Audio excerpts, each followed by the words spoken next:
This hours-long standoff coming to an end. A multi-county chase shutting down I-80 tonight. Red means, you're at a standstill. The whole thing lasting 7 hours start to finish. They say they tried to stop that driver who then took off. What we know about the investigation and the interstate slowdown underway right now at 10. We've got a lot to unravel right now. Thanks so much for joining us for the CBS 13 News at 10. I'm Tony Lopez. I'm Hunter Sowards. We want to start by showing you where all of this happened. We know it started just north of Santa Rosa. Officers say they found the suspect in Rohnert Park before he eventually led officers on that chase into Solano County, with all of this ending in Cordelia. All of it came to an end at 6:30 tonight. We were live on the air when officers moved in on the suspect's car. Traffic backed up for miles behind this scene, with all lanes of I-80 closed for those heading eastbound. It was a mess. Take a look. This is what the traffic map looks like right now. There's still red parts there showing this is what we have seen, but still much more green than what we saw earlier this afternoon when there was a total deadlock of traffic. The suspect's car still sitting there in the freeway near Fairfield at the Green Valley exit west of Fairfield. All westbound lanes, though, back open right now. Some of those eastbound lanes remain closed, and they will be as officers continue to investigate this. Let's get to our team on the ground. We have team coverage tonight that you see both Ashley Sharp and Brady Halbleib out there. Let's first start with Ashley breaking down a timeline for us. Ashley.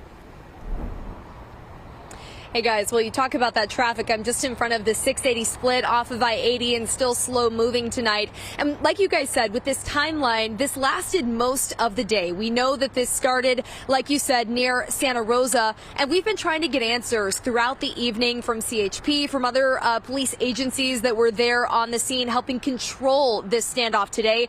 No answers tonight. There was a press conference, I should say, scheduled to happen here near where it all started and unfolded, and that was canceled. The district attorney taking over this investigation tonight. But what we do know is that all of this, what ended in a standoff, started first as a pursuit. 11 a.m. Friday, CHP Santa Rosa says they were in pursuit of this car. For possible shots fired. They believe the driver fired those shots at another car on the highway in the Windsor area. No one was hurt, and by 2 p.m., police spotted the suspect's silver sedan in a shopping center nearby, and the chase was on. The driver of that sedan dodging attempts by police to get him to stop. They then got on Interstate 80. The driver continued on into Solano County. Police say they attempted spike strips multiple times, but failed. The driver would eventually come to a stop right on Interstate 80 eastbound near Green Valley Road in Fairfield. We'll shut down northbound 680 to eastbound 80. Eventually shutting down all Interstate 80 traffic in both directions as the standoff began. For a barricaded subject.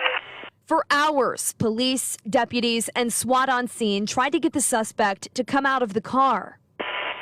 Air 31 Fairfield en route from their office with Bearcat. All hands on deck as less than lethal force was used. As police closed in, they say the suspect turned the gun on himself. We're stopping the video here. You can see from above as police grab the arm of the suspect, who is limp and is pulled out of the car to the ground. After being rushed to the hospital, that suspect was pronounced dead by a self-inflicted gunshot wound. Now, we really should emphasize, we watched this unfold in real time from the helicopter view from above, and those police, deputies, and tactical officers there on the scene were really trying a lot of different tactics to try and get that suspect to peacefully come out of the car without using lethal force. They broke the back windshield of the car. They used K9. They had a lot of different teams there on the scene, and ultimately none were enough to get the suspect to come out peacefully. And again, as we know, eventually turning that gun on himself with a fatal gunshot wound. Not the way, of course, deputies would have liked for this to end, but the good news is that no officers were hurt in this and no civilians. This is such a busy stretch of Interstate 80 and 682, especially on a Friday afternoon. So there is that to say that at the very least, only the suspect here was injured and ultimately killed.